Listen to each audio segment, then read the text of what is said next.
Welcome to the deep dive. Today we're digging into something pretty intriguing, the opportunities for Americans, particularly teachers, over in Shenzhen, China. Yeah, you shared the ultimate guide to teaching in Shenzhen. Right, by Brad Clayton. And what jumped out at me immediately was this focus on why Shenzhen and specifically why now for financial and career growth. Exactly. Clayton isn't just, guessing. He's got years of experience on the ground there, living, teaching in different parts of Shenzhen, different kinds of schools. As a subject teacher too, right? Yeah. And consultant. Yeah, Yeah. so he has the specific perspective, and his argument is that Shenzhen offers something unique right now, maybe more so than, say, Beijing or Shanghai, the more traditional spots. Okay, and to really grasp that why now, you almost have to look at what many folks are facing back home in the U.S., don't you? Absolutely. The guide touches on those headwinds. I mean, rising living costs are a big one. Yeah, and a job market that feels, well, frustrating for a lot of people. Owning a home, raising a family, it just feels harder, doesn't it? It really does. And the guide subtly connects this to how educators specifically can sometimes feel undervalued in the current system. Right, and there's data backing this up, the rising costs, the wage stagnation. For sure. I mean, sources like the BLS, Pew Research, they paint a picture of these economic pressures, especially for, like, millennials and younger generations trying to get established. So, okay, that's the backdrop, this feeling of maybe needing a different path. And this guide basically presents Shenzhen as, well, a potential answer. Exactly, as offering a different kind of trajectory. So let's get into Shenzhen itself. What makes it special, according to Clayton? Well, one of the most fascinating things is just how new it is, relatively speaking. It really exploded starting in the 80s. Right, it wasn't always this massive city. Not at all. And that translates to its population. It's incredibly young. The average age is something like 31.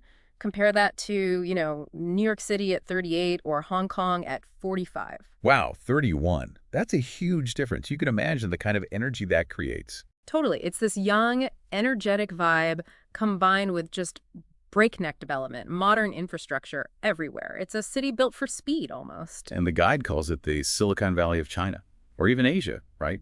Home to huge tech companies. Yeah, Tencent, Huawei, BYD for electric vehicles, DJI for drones. Yeah. Major global players are headquartered there. But it also suggests the atmosphere is different from, say, California's Silicon Valley. Yeah, Clayton paints a picture of it being maybe more dynamic, more obviously fast-paced day-to-day. Aye. Less quiet suburbia, more bustling metropolis infused with tech. Interesting. And this tech isn't just in the HQs, is it? It's part of daily life. Oh, definitely. The guide points to things like the incredibly high number of electric vehicles on the roads, people using foldable smartphones way before they're common elsewhere, advanced wireless tech being standard. It feels futuristic in tangible ways. Okay, so young city, rapid growth, cutting-edge tech everywhere. How does this actually benefit an American teacher thinking about moving there? This is where the guide gets really specific, isn't it? Yeah. Yes, this is the core of the opportunity Clayton highlights. The financial advantages are pretty significant. Let's break that down. Higher earning potential. Considerably higher, especially compared to the local average wage. The guide suggests expat teachers, particularly those teaching specialty subjects like math or science, can average around $4,000 a month. Even English teachers are looking at maybe $2,500. And compare that to the local average. Which the guide estimates around $1,500, so it's a substantial difference. Plus, the cost of living, while not nothing, is estimated to be manageable, maybe around $1,000 a month. So the potential for saving or having disposable income is much higher. Definitely. And another key factor is the supply and demand for American teachers specifically. Ah, right.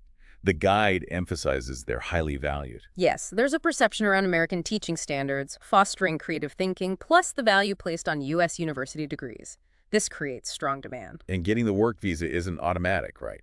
There's a process. Exactly. Obtaining a Chinese work visa has requirements, which acts as a sort of natural filter. It means qualified American teachers who can get the visa are in a strong position. They're not competing with absolutely everyone. Okay, that makes sense. Uh-huh. And the qualifications themselves, the guide mentioned something interesting there too. Yeah, this is crucial. For many international schools in Shenzhen, the requirements might be a bit different than what you'd expect in the U.S. Less rigid, perhaps. In some ways. Often, having a relevant university degree and strong subject knowledge is the main thing. A formal state teaching license isn't always mandatory like it often is in the States. So that could open doors for people who are experts in their field, maybe engineering or science, but didn't go the traditional education degree route. Precisely. It potentially widens the pool of candidates who could successfully teach their subject at a good salary in these schools. And one more point, the curriculum. Right. The guide notes that many of these international schools actually use a U.S.-oriented academic curriculum. So for an American teacher, the classroom environment, the subjects, the standards, it might feel more familiar than they expect. It could definitely ease the transition, yeah. You're not necessarily starting from scratch culturally and pedagogically. Okay, so wrapping this up, you've got this young, hyper-modern city, a tech hub, offering significantly higher earning potential relative to living costs for foreign teachers. Coupled with strong demand specifically for Americans and qualification pathways that might be more accessible for some professionals. It's a compelling package, according to this guide.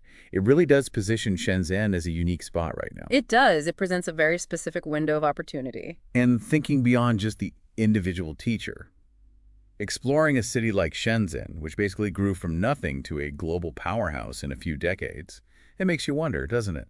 What can we learn from that kind of rapid development and unique social dynamic about the future of cities everywhere? That's a great point. It's a fascinating case study in urban transformation and global connection far beyond just the immediate career benefits. Lots to chew on there. Absolutely.